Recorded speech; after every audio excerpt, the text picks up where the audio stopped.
seconds before, followed by a short one at 5 seconds. Have a great afternoon, everybody.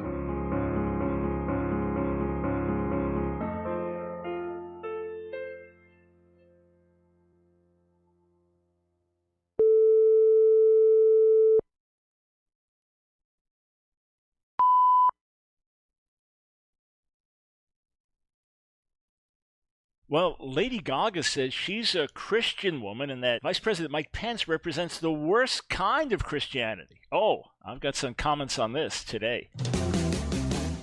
It's time for The Line of Fire with your host, activist, author, international speaker, and theologian, Dr. Michael Brown, your voice of moral, cultural, and spiritual revolution. Michael Brown is the director of the Coalition of Conscience and president of Fire School of Ministry. Get into The Line of Fire now by calling 866-34-TRUTH. That's 866-34-TRUTH. Here again is Dr. Michael Brown. Okay, this is not Bash Lady Gaga Day here on The Line of Fire, but I do have a lot to say regarding her comments about Vice President Pence and his wife Karen, as if they represent the worst kind of Christianity, and she is a champion for real Christianity. I've got an article on that.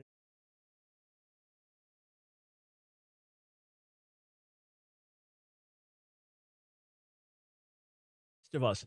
We'll be talking about that, a major decision by the Supreme Court temporarily upholding President Trump's ban on transgenders serving in the military while the lower courts work out various lawsuits. Is this common sense, good for the military? Is this a blow against individuals? Is it transphobia? We'll talk about that as well. And we'll interact with a poll I did asking what you think. Are people born gay, or are they born heterosexual? Is everyone born heterosexual? I mean, how's that work? 866-34-TRUTH, 866-348-7884 is the number to weigh in. We're not just taking random questions on all subjects like we do some days, like we did yesterday, being a holiday, and many of you are able to call in that normally can't call. But any comment, question on any of these topics, we'll be taking calls today, 866-34-TRUTH. Before that, I was sent a quote yesterday, or a video clip. It was a white interviewer sitting with Dr. Martin Luther King Jr.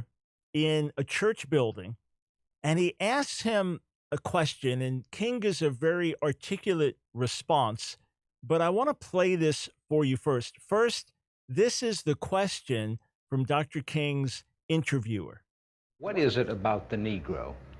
I mean, every other group that came as an immigrant somehow, not easily, but somehow got around it. Is it just the fact that Negroes are black?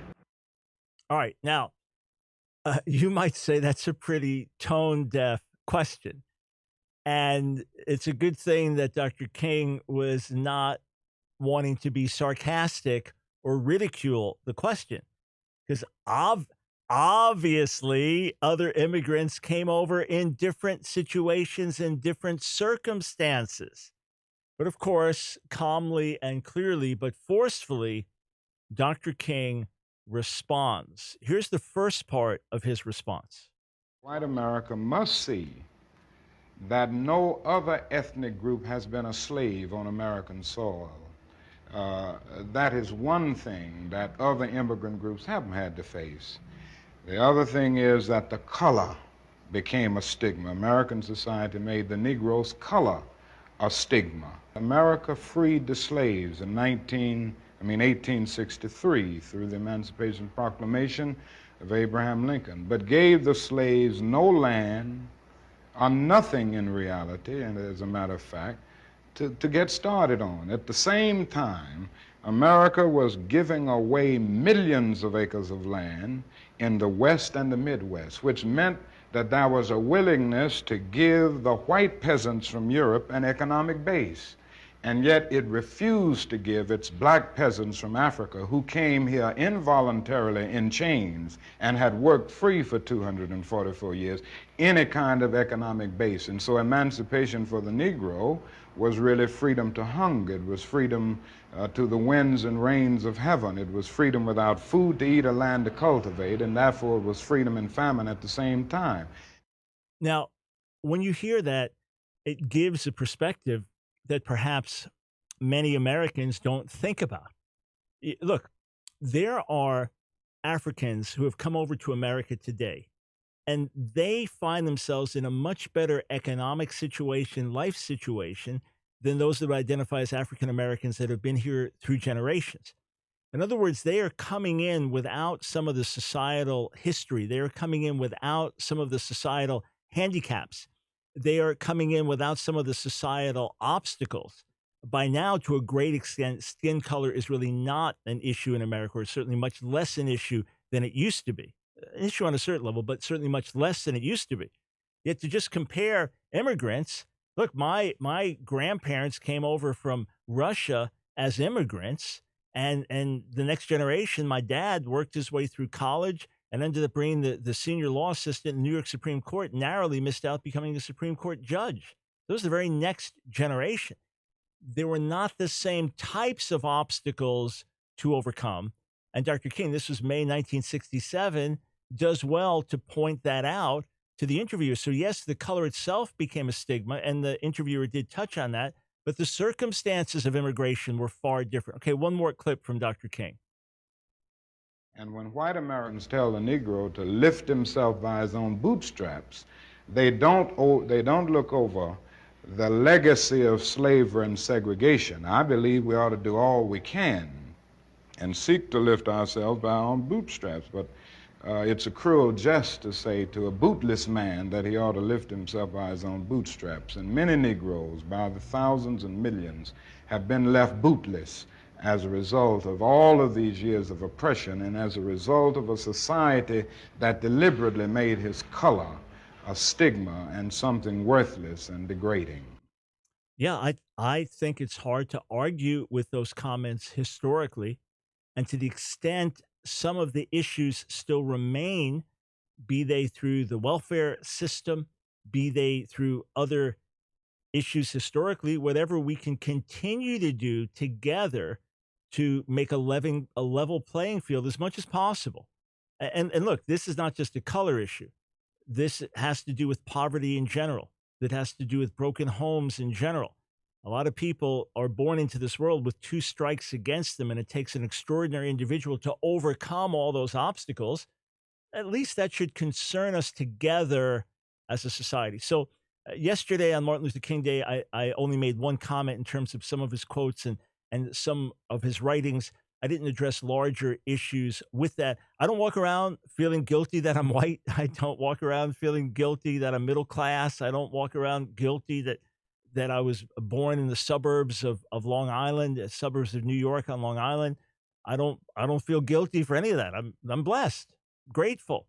But I always want to do my best to have a heart for equality, fairness, justice. You say, well, how in the world then could you stand with President Trump and ban transgenders from serving in the military? What a bigoted thing. What an ugly thing. Why do you have a position like that? It's not bigoted. It's not ugly. It's not transphobic or homophobic or biphobic or otherphobic. Nothing of the sort. Instead, it just has to do with who's fit to serve in the military and who's not. Many of you listening or viewing, you wanted to serve in the military, and that's commendable. Every person, whoever they are, that wants to serve in our military, that's commendable. We appreciate their service and their desire to help and serve the country. But they understand it's not about them. It's about the country. It's about military preparedness. It's about everybody working together. So there are all kinds of conditions that would stop you from serving in the military. I mean, a host of conditions.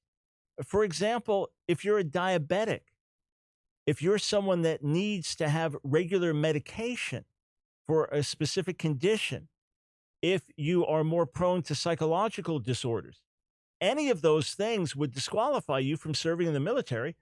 And nobody argues with it. I mean, a few people might say, oh, come on. But otherwise, you understand, because the military can't babysit. The military can't be dealing with exceptions. It has to be dealing with the rule. So someone, for example, that identifies as transgender, they are on hormone therapy for life. For life. That means that if they don't get hormones, it will have an effect on them, either physically or emotionally or both. And they could be on the front lines in a difficult situation, an extended period of time, unable to get their hormones. That's just like anyone else with a medical condition. The military shouldn't underwrite that, let alone have extra care and concern. What about the fact that those who identify as transgender have a much higher rate of suicide and depression even after sex change surgery than the general population? Someone like that is not fit, on average, to serve in the military. If it was any other psychological issue, they would be disqualified with similar types of statistics. And then the idea that the military should pay for sex change surgery, and then the fact you have someone, let's say, is a biological woman, physically a female, and now has sex change surgery to, quote, become male and is on hormone therapy. Is that person still fully male and able to do everything that a man would do in the military, or do you have a special exception? An exemption maybe where they only have to pass a female test to serve with men. I mean, these are just questions to ask that we ought not be asking them, because that's not the military's responsibility. So I appreciate everyone who identifies as transgender who wants to serve in the military, but there's a good reason for the ban. All right, more on that shortly. 866-34-TRUTH. Let's go to the phones. Janetta in Indiana, welcome to the Line of Fire. Hi, Dr. Brown. Hey. I wanted to comment on the Martin Luther King video you showed. He's exactly right, and the reason I will tell you is I grew up as an orphan, and my brother, when we got older, he decided to do a little bit of history of where we came from, and so he handed some of the material to me. I wasn't really that interested, but I did look into some of it, and because of our last name, it said that one of the vice presidents was our relative, which was John C. Calhoun. And, you know, he was involved in all of that with the nullification. Well, there's a lady who personally knew him who wrote a book, not to get into all of it, but she did make a comment in there that he was misunderstood, his reason for not wanting to let the African Americans go.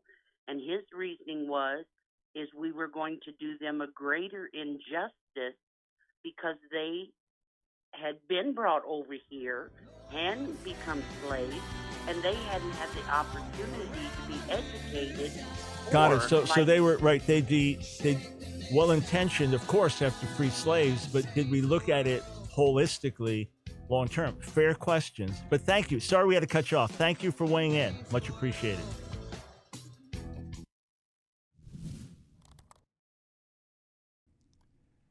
Is Satan everywhere at the same time? Is the devil omnipresent?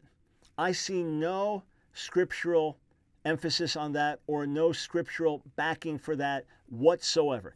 God alone is omnipresent. Angels are not omnipresent.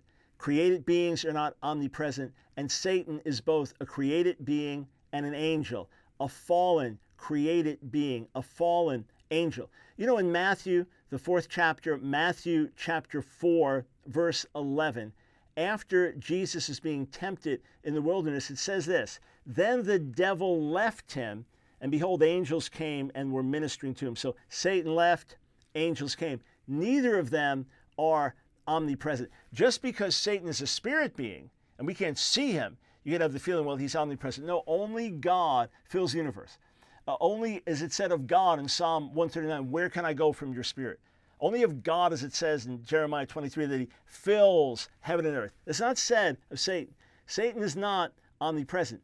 Satan is a powerful, dark, spiritual being, very powerful, very deceptive, and he has a well-organized army of demon powers under him, whether those are fallen angels or wherever we get the class of demons from, and they are sent out And when we resist demons, we are resisting Satan. When it tells us in 1 Peter 5 to resist Satan, it doesn't mean that each of us is personally resisting him because he's everywhere at the same time. No, he comes and he goes.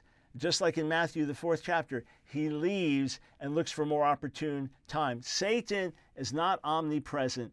Let's not give him credit he doesn't deserve. Only God is almighty. Only God is omniscient. Only God is omnipresent. Absolutely not Satan. God of burning, cleansing flame, send the fire. It's The Line of Fire with your host, Dr. Michael Brown, your voice of moral, cultural, and spiritual revolution. Here again is Dr. Michael Brown. Thanks, friends, for joining us today on The Line of Fire, 866-34-TRUTH. I wrote an article, I'm just looking at now, July 26th of 2017, that was entitled, Why Christians Should Applaud the President's Ban on Transgenders in the Military. And of course, I have different quotes from different LGBT activists and others bashing the president's decision. Bruce/Caitlyn Jenner tweeted out there, 15,000 patriotic transgender Americans in the U.S. military fighting for all of us. What happened to your promise to fight for them? I've got quote after quote from LGBT activists and ally bashing the president. But again, when you look at the number of physical conditions that would exclude you from serving in the military, medical conditions, emotional, psychological conditions, it's a wonder we're even having this discussion. The military cannot engage in social experimentation. That's not the purpose of it. The military can't waste money meeting the needs of those who identify as transgender. And the military has certain requirements for men and women. All right. So once more, it's good that the Supreme Court has upheld the ban. Again, this is temporary while courts work through discussion, work through other lawsuits about this. But it's good. Oh, and by the way, for those that are watching, it was a 5-4 ruling. And Justice Kavanaugh sided with the other 4 conservatives. So just for the record, there was disappointment about a vote. And did he vote pro-life or not? Did he sell out? And there's concern about that. We shall see how things play out. But here, Kavanaugh voted with the conservative majority, which is what I would hope in a case like this.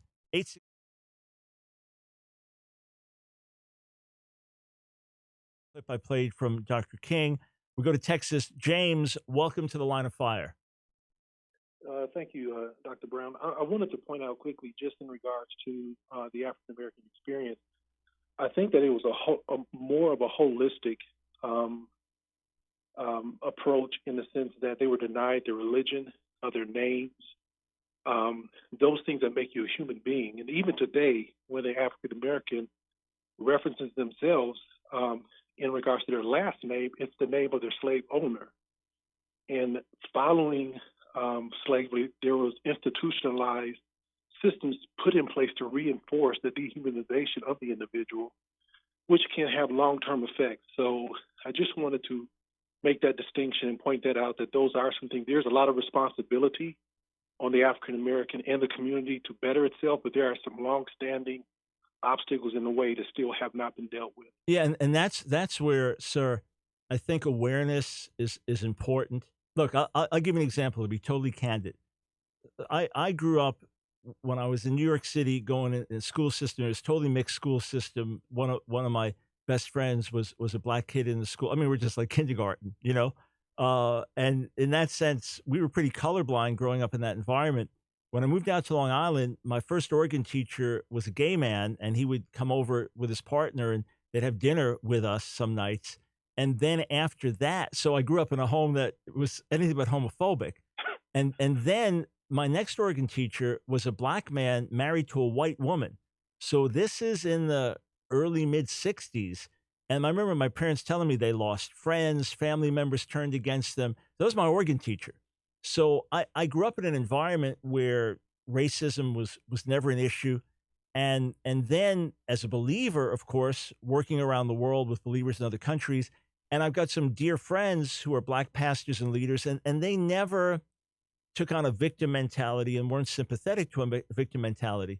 But one of my callers, African-American caller a few years ago, challenged me. And he said, look, you understand the devastating impact of the Holocaust on Jewish people. And that's 2 generations back, but you still talk about it with modern Israel today, needing a homeland, a place where we can protect ourselves, defend ourselves. And he said, you think, okay, just, slavery, that's way back. Why is it still impacting? He said, but look, first think of how many generations we were in slavery, and then how many generations after that there was segregation. So you're talking about anti-segregation laws only ending, this is 20 years after the Holocaust. So it just gave me a much more generational perspective, because the folks that I hang with and work with, they really don't like the victim mentality. They don't like when people just keep bringing up the past. However, where there are vestiges of the past that still affect us today, where there are vestiges of the past that corporately we should at least understand and better deal with, not in a guilt way, not in the way where this one is privileged and this one's not, but as you're saying, look at things more holistically. I think it gives better understanding. Some of the obstacles that have to be overcome, issues like racial profiling, things that you may experience more than I experience, those kinds of things. The more we understand them, the better we can all work together for the good of all. So I appreciate the call and the input very much. Thank you. Yeah, you are very welcome, sir. 866-34-TRUTH. All right, let me just say this last thing, and then we're going to move on. Do we all have blind spots? Would you agree that we all have blind spots? Would you agree that we don't know if we have a blind spot? Like, why do you turn to go into the other lane thinking no one's there, except you have a blind spot? You don't realize, I thought I looked. Well, you didn't look enough because the blind spot was closer in. So I have many blind spots in terms of my own understanding, and I've been greatly helped by others, especially my wife, Nancy, people who have pointed out to me a blind spot or something that's tone deaf or something that's inappropriate, lacking compassion, wisdom. So I've learned, and I have many of these voices in my head. I can be preaching anywhere around the world, and maybe I'm going to make a comment. It's just kind of a little funny comment, and I'll hear Nancy saying that, not in the middle of a serious message. You don't want to do, I mean, that's not a tone deaf or blind spot thing. It's just kind of a reminder. Or, I joke with my friend, Dr. James White, very theologically sharp, and we often spar on different theological issues as friends in the Lord. And I've got his voice. It's always in my mind, when I'm addressing a subject. Are you being theologically clear? Are you being precise? Are you being fair? That kind of thing. Or when I'm writing an article, I have James Robinson's voice in my ear, Mike, be compassionate. Michael, you're so compassionate, redemptive. Keep being compassionate, redemptive. So these are just life experiences and things where you grow and learn. So all of us, socially, emotionally, interactively with others, we all have blind spots, and we're not aware of the blind spots until they come to the surface. And then you become aware and you learn and you factor that in. Look, a very different illustration, but relevant. I write, as you know, pretty much day and night. I'm always working on books. I'm always working on articles, writing day and night. And as I've written over the years, especially in the earlier years, editors would make certain corrections. Now, some I didn't like. Now that's stopping my style. I don't care if it's grammatically correct. I don't like it. I want to write like this. But others like, okay, that's sharper. All right, that's a better way to use this punctuation or this conjunction at the beginning of a sentence, etc. So as I write, these things become part of my overall writing ability. So hopefully my writing is sharper now, or writing articles, as I've been writing articles for years now. That's a totally different literary genre than writing a book or writing something academic, an academic article, etc. So hopefully my articles today are sharper. I don't mean necessarily better or more anointed, but hopefully sharper than they were just from a literary style than when I first started, because I understand the genre a little better. Okay, got it? So all I'm saying is, let's listen to each other. Let's listen to one another's perspectives. My life experience is different than yours. Therefore, my perspective on certain things is different than yours. When I take issue with LGBT activism, I've done it only after listening to hours and hours and hours and hours and reading pages and pages and pages and pages and having conversations to digest and understand as much as possible the position of those I differ with. So even in the midst of our differences, I can have compassion. And even in the midst of our differences, I can be sensitive to overstatements and hyperbole and stereotypes.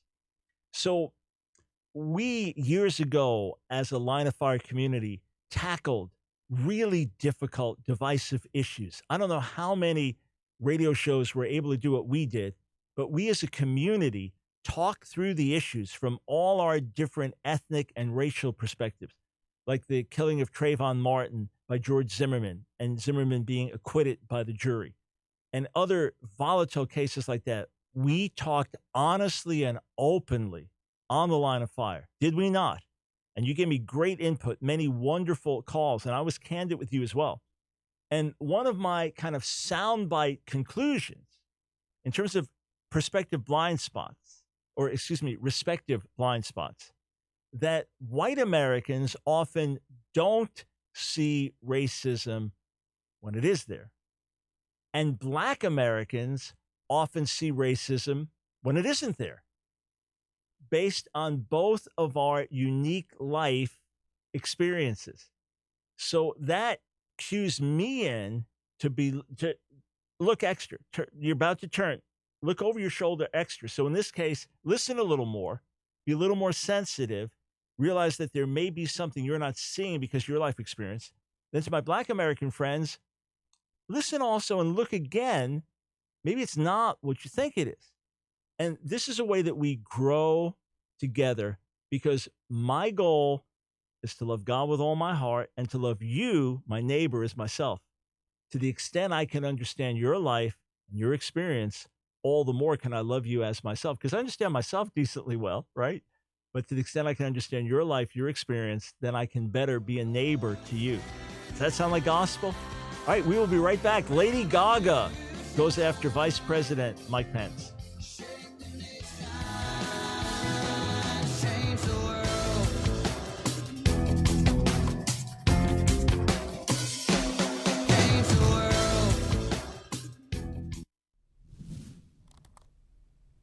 Have you ever heard it said there's no such thing as an atheist, that no real atheist exists, that everybody really knows there's a God?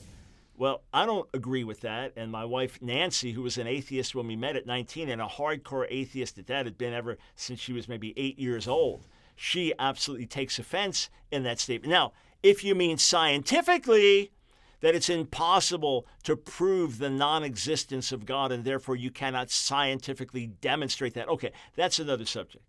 But are there people who sincerely and genuinely in the heart of hearts do not believe that there is a God, that there's anything beyond the material realm? Certainly. Do some of them hate the God they deny? Exodus chapter 20, verse 5. Exodus chapter 20, verse 5, in the Ten Commandments, God speaks about the idols. You shall not bow down to them or serve them, for I, the Lord your God, am a jealous God, visiting the iniquity of the fathers on the children to the third and fourth generation of those who hate me. So, yes, there are some people who hate God. They see who he is, they see what he stands for, they believe he's real, and they hate him. There are others that deny his existence, but act as if they hate him. You know, the summary of many of the new atheist books, the Richard Dawkins, Christopher Hitchens books, the best summary of some of them is, there is no God and I hate him. So there are some people who hate what this God stands for, or hate what they believe this God has done in the name of religion, or hate the God of the Old Testament, but they deny his existence. So that's an interesting thing. But there are other atheists that simply, intellectually or experientially, don't believe there's a God. And they don't go around hostile and angry towards him all the time. That's a fact. And there are others, and I want to appeal to this, who I believe have a very high and lofty view of God and think that if this God existed, who was so good, who was so perfect, who was so powerful, he couldn't possibly allow the suffering and pain in this world. He would have to intervene more than he has. So I believe for some atheists, their rejection of God is because of a pain in their heart. Not so much an anger, but they prayed and didn't find an answer, that they once believed the Bible, but it seemed in their critical, deepest, darkest moment that this God let them down, or they just hurt so much for a hurting human race, they can't understand how an omnipotent, loving being with all wisdom and all foreknowledge could let this happen, let a world be like this. So I believe there's much to appeal to in those people, and to say the God you dream about is actually real beyond your wildest dreams. You just don't have the capacity to fully understand him. I want to introduce you to that God.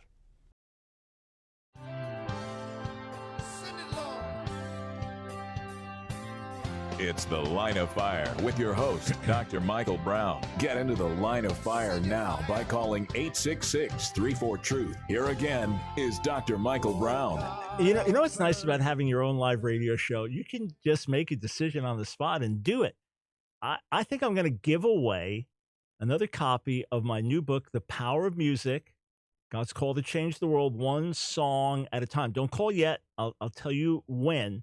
But I'll tell you why I'm doing it. First, I love to give books away and bless people. It gives me joy, and it blesses me to know that you appreciate the book. In this case, my newest, The Power of Music, God's Call to Change the World, one song at a time. But Lady Gaga is in the news because of her comments about Vice President Mike Pence. Also, for her role in a new movie, A Star is Born.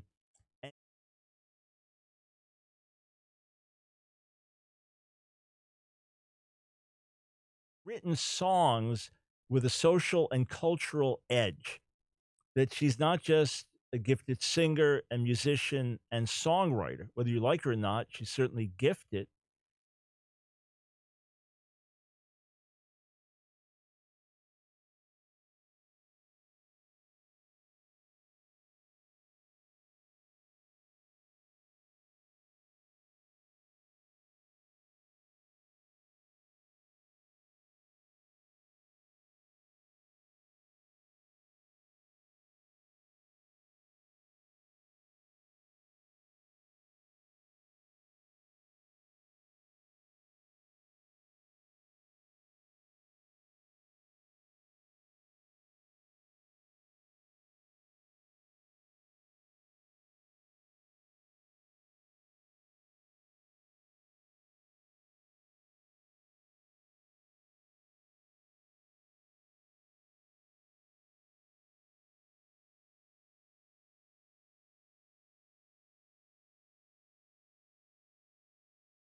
In the Power of Music book, that have had a social cutting edge to them. When she sang at Super Bowl 50 at the Star Spangled Banner, our national anthem, there was great celebration in the LGBT community.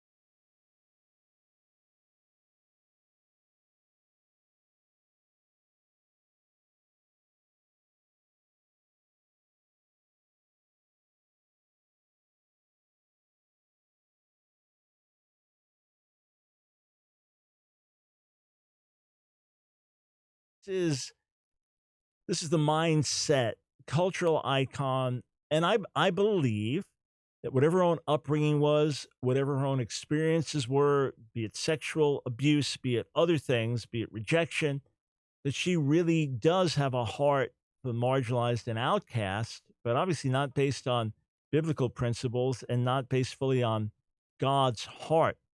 Throughout my book, The Power of Music, I give examples of how music has been used for cultural change to get a message out. Here, I wrote a 700-page book, A Queer Thing Happened to America, 1,500 endnotes, documented every word that was controversial through the book. It's been read, it's had an impact, it's touched many people, it's gone to high places, it's gone to other nations. I'm blessed by that. But how many people got the message of Lady Gaga's Born This Way? For every one that read my book, is it 10,000 or 100,000 that got her message? So you understand the power of a song. That is some of the power of music. And through the book, I give historical examples. And of course, you can just go on Amazon and order it, or on our website, together with some key interviews we did with great music leaders, a great package that we have on our website. But throughout the book, I'm showing how music's been used to shape society and say, how could we use it? How could we use it even more? And then getting into the scripture, seeing what the word says. Okay, let me give away copy to caller number 8. Caller number 8, 866-34-TRUTH, 866-348-7884. Caller number 8, you get a free copy of The Power of Music. So let's listen to what Lady Gaga had to say. I don't have the sound bite. Let me read it to you. All right. This was just a few days ago, performing in Las Vegas.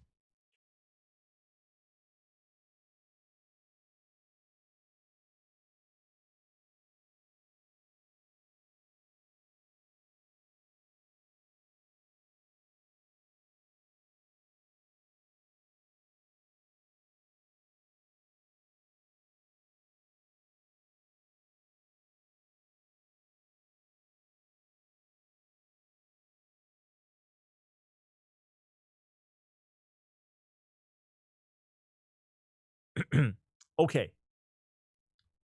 First thing, there is a complete mischaracterization of the school at which Karen Pence teaches. It's a Christian school.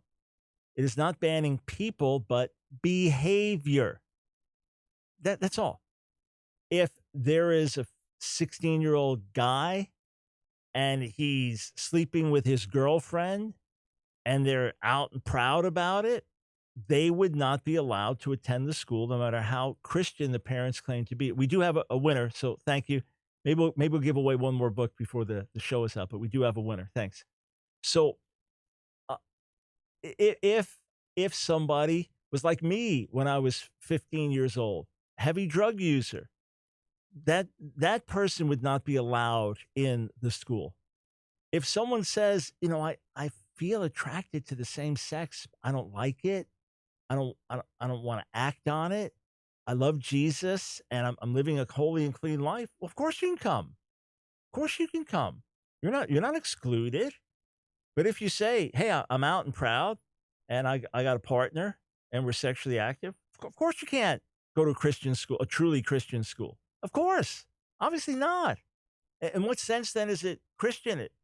If not doesn't morality matter in any way? And by the way, isn't it positive that Karen Pence is teaching at a Christian school? She's the vice president's wife.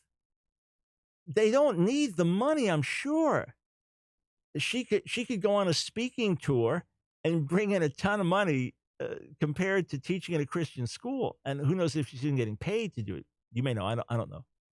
But she's not doing it for the money. She's obviously doing it out of love for the kids and love for teaching and education. I think that's very positive. Now, let's come at this from a different angle.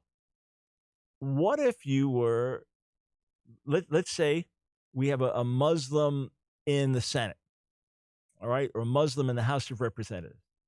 Let's say it's a Muslim woman, which we do have, the House of Representatives, right, Representative Tlaib. So let's say she has a husband, and the husband is a devout Muslim, and he is the principal of an Islamic school in D.C. He's in an Islamic school. They don't allow Christians in that school. They don't allow Jews in that school. Yeah, it's a Muslim school. It's a school for Muslims. You got to be a Muslim to get in the school. What would be the shock? They don't allow atheists in that. Yeah, it's a school for Muslims. It's a Muslim school. What's the big deal? Let's say it was an Orthodox Jew and a family member, the spouse, taught at or administrated an Orthodox Jewish school. Would there be outcry over that? What? They don't let, that is a bigoted school. They don't let Muslims in their school. Well, it's a Jewish school. It's a school where you presuppose that the kids there are Jewish. It's not doing outreach to the community. It's a school for Jewish kids. Let's say you're a Christian parent and you've had it with public school. You've had it with the negative peer pressure. You've had it with faculty members being hostile to your faith and administrators being hostile to your faith and your kids getting ridiculed for their faith. And you've had it. And you don't have the ability to homeschool but you do have the ability to send your kid to a Christian school. Okay. Are you sending that kid to a Christian school so there'll be around an equal number of kids that don't know the Lord, that are partying, that are getting high, that are sleeping around, that have all kinds of worldly values? Obviously not. That's not why you're sending your kid there. What about the faculty? Oh, I got banned from teaching at that Christian school because I don't believe the Bible is God's word. How prejudiced. That's not prejudice. That's Christian. It is a Christian school. How would you feel if you frequent an atheist website? We'll make this so far removed from a school, all right? Totally open. An atheist website, and they start running regular articles from me, feature articles on issues of faith and Bible and morality. You'd have an issue with that website. You say, I'm going to that atheist website to get material that I agree with. I'm going to that atheist website because I want to hear from others of like mind. If I wanted to go to a Christian website or a Messianic Jewish website or a conservative moral website, I'd go there. Okay, how much more a school will you send your kids? Is it surprising that you want the faculty to be Christian at a Christian school, Muslim in a Muslim school, Jewish in a Jewish school, especially a religious Muslim school, conservative Muslim school, conservative Jewish school, conservative Christian school? When I say conservative, I mean morally conservative and religiously conservative, whatever that title may mean. Like conservative Judaism is not conservative. That's just a different word. Is that a surprise? Is that big? No, that's just holding to your beliefs and values. Do you expect PETA to be run by people that are meat lovers? Obviously not. Do you expect PETA to be run by people who wear fur coats from animal skin? Obviously not. So you expect the administration and faculty to be Christian. Do you expect them to hold to Christian values? Well, yes, that's why you're sending your kids there. Now, some Christian schools have the outreach mentality. We let kids in who are not believers, but they have to live by certain standards. And if, for example, they're sexually active, heterosexual, homosexual, doesn't matter, they can't be part of the school.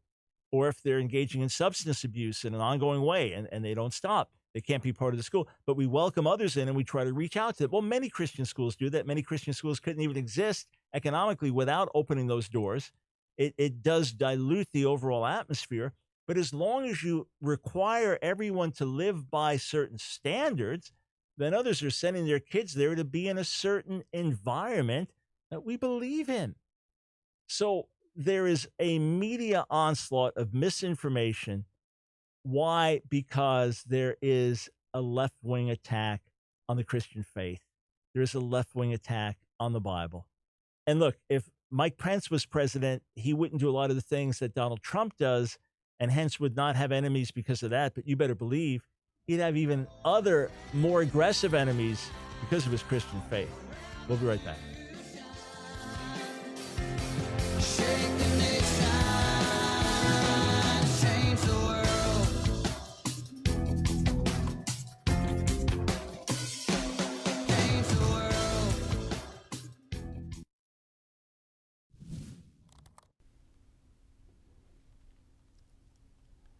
You know, we've heard for years now, love is love. Love wins. And I have the right to marry the one I love. And maybe you know a gay couple, maybe family members or friends, and they really seem to love each other. Maybe they're raising kids. They love their kids. They're devoted to each other just like a heterosexual couple. You say, surely love should just accept that and embrace that. And many, even professing gay Christians, would point to Romans chapter 13, verse 10. Romans chapter 13, verse 10. And that tells us that love does no harm to its neighbor. Love is the fulfillment of the law. Love does no wrong to a neighbor. So if I know that telling my neighbor that homosexual practice is sin is going to hurt them, aren't I harming them? If God is love, won't he affirm a loving relationship? All right, let me make this clear. The reason that Scripture opposes homosexual practice and homosexual relations is because God is love. And because God is love, he wants what is best for us. And he didn't make a man to be with a man or a woman to be with a woman. They may be loving, they may be kind, they may be devoted to each other, but God did not make men for men or women for women. God has something better. The first thing is for people to truly know him as Savior and find forgiveness of sins, whatever those sins might be. The second is to find wholeness and completeness in him. I know folks who used to be practicing homosexuals who are now happily married heterosexuals. I know others that used to be practicing homosexuals that are now celibate. They haven't seen a change in their desires, but they love the Lord and they've crucified the flesh and they're fulfilled as single believers. This much I know. If I affirm homosexual practice, if I tell that couple... It's The Line of Fire with your host, activist, author, international speaker, and theologian, Dr. Michael Brown. Your voice of moral, cultural, and spiritual revolution. Get into The Line of Fire now by calling 866-34-TRUTH. Here again is Dr. Michael Brown. All right, let's give away one more copy of The Power of Music. One quick request. If you have the book, if you've enjoyed it, post a review on Amazon. Even if you didn't get it on Amazon, post a review there. Folks constantly look. The book's new. We've got our first few reviews up. If you've enjoyed the book, post a review and tell a friend. Books ultimately get out through word of mouth. So if you enjoy it, share it with a friend. All right, 866-34-TRUTH. Caller number 7. Caller number 7. 866-348-7884. So let me get back to Lady Gaga's comment. I'm a Christian woman, and what I do know about Christianity is that we bear no prejudice and everybody is welcome. So you can take all that disgrace, Mr. Pence, and look yourself in the mirror, and you'll find it right there. Okay. Obviously, you could say, what? I'm a Christian woman? What are you talking about? You could point to some infamous videos that if I saw a second of it, that was a second too much. Yuck, what is that? I'm talking about the outfit, the etc. And there are certainly things that Lady Gaga's been involved with that you would say are on the dark side, not the side of light. Let's just put that aside and say that in her mind, she's Christian. Is that because of Catholic upbringing? Is it because of some more recent experience? But in her mind, she's Christian. So I want to address her from that point of view. And to say this whole idea that there's no prejudice, we bear no prejudice, this is not a matter of prejudice. This is a matter of saying God's ways are best. Look, I'm not prejudiced against a divorced person that, say, a believer gets married and then they say, it's just not working out. I could do better. And they divorce and want to remarry. I'm not prejudiced against them when I say, I'm sorry, you're not able to remarry scripturally. I'm sorry that you messed up your life doing this, but you're married to that person you were married. You had no grounds for divorce. They're not an unbeliever who abandoned you. They didn't commit sexual immorality against you, etc. You have no ground. Just because you don't like the person so much now, or things are not quite living up to what you expected, that doesn't give you the right to divorce. I'm not prejudiced when I say that. When I tell a Jewish friend, you need to believe in Jesus to be saved, to have your sins forgiven and be right with God. I'm a Jew myself. I'm not prejudiced, but I understand that God's made a way for forgiveness and that it's not each man to himself, each woman to herself. Of course, we do have a winner, so thanks for all your calls. We do have a winner, though. So I'm not prejudiced when I tell a Muslim that actually you claim the Bible is distorted. I say the Quran does not have it right. I'm not being prejudiced. Here, am I being prejudiced if I tell you when it's raining outside that it's raining outside? Obviously not. Am I being prejudiced if you come in from the rain and you're soaking wet and I say, you're wet? You go, no, I'm not wet. Am I being prejudiced in telling you you are wet? No. Okay. So isn't the real issue is what is truth? What are God's standards? What's right in his sight? What's wrong in his sight? You say, but that like damns everybody. That's so cruel. That's so harsh. Your way alone is right. You could look at it like that, except I didn't choose this way. I didn't create this way. Turn it around, look at it in a different way. Every one of us is born this way, meaning born to sin. Every human being will sin universally. Every human being, well, you do not have to teach a human being to be selfish. You do not have to teach a human being to be greedy. You do not have to teach a human being to lie. You do not have to teach a human being to disobey. You do not have to teach a human being to lust.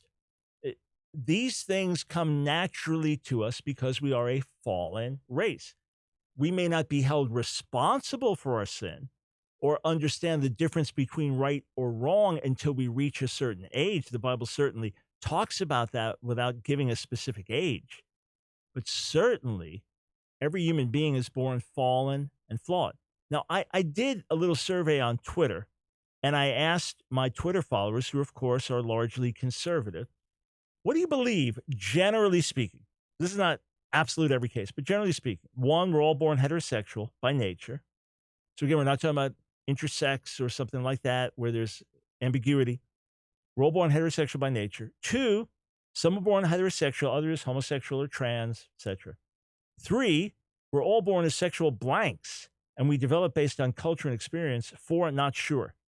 So out of just the few votes, we got 364 votes so far on this. The number one answer was number one. 74% think we're born heterosexual. That's the way we're born naturally. And then through other circumstances, which again, just in a short Twitter poll, I exhausted every letter I had for the question. Then through life experience or culture or whatever, can now have other attractions.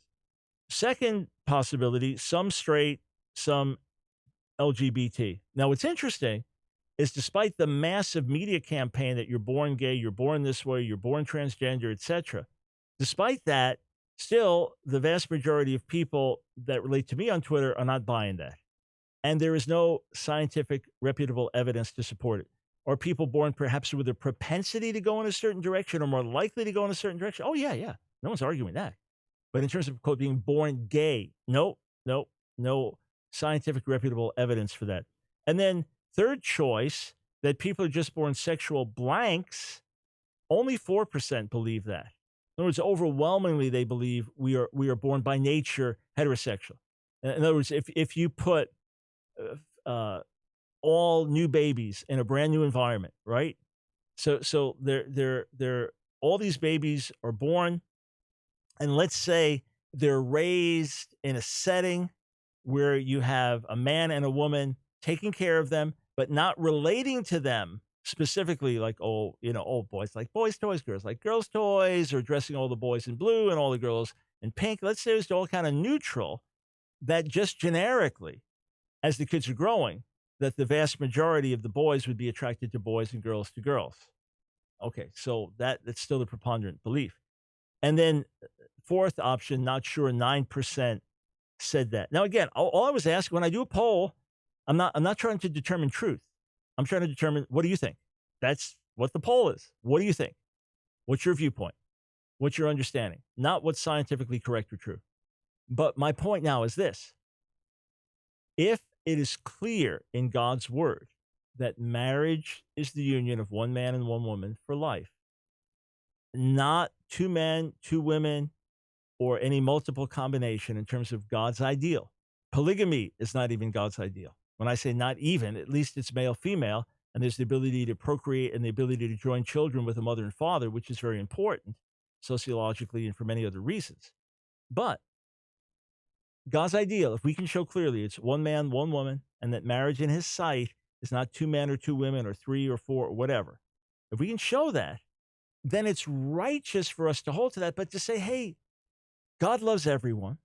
God loves this dying world to the point that, listen, he didn't condemn us in our sins. When I came to faith, I realized my big issue was not drugs. That was a big issue. That was a big issue. It was pride, rebellion. There was something deeper. The drugs were just a manifestation of a proud, rebellious heart. Okay? So for sure, every one of us, to the core of our being, needs redemption. Every one of us, and you're listening to me, you're hurting right now, you know your life is messed up. You don't have to be a drug addict to know your life is messed up. You don't have to be abandoned by your family to know your life is messed up. You don't have to be homeless to know your life is messed up. You don't have to be suicidal to know your life is messed up. You don't have to be fighting off depression or in the midst of bankruptcy or cutting yourself because you hate yourself or you just can't feel and you got to feel something. You don't have to be in that state to know that you need God. But if you're in that state, all the more do you know you need God. Many conversions in prison are genuine because people realize, man, I made a mess of my life.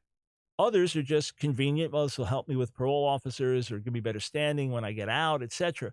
But plenty are sincere because people realize, I hit bottom. You often don't have to convince someone in jail that they're sinners. Some other people are like, well, what do you mean sinner? I'm a nice person. I'm a good person, even though they're totally selfish and self-centered and narcissistic and addicted to fleshly habits and things. Oh, I'm a good person.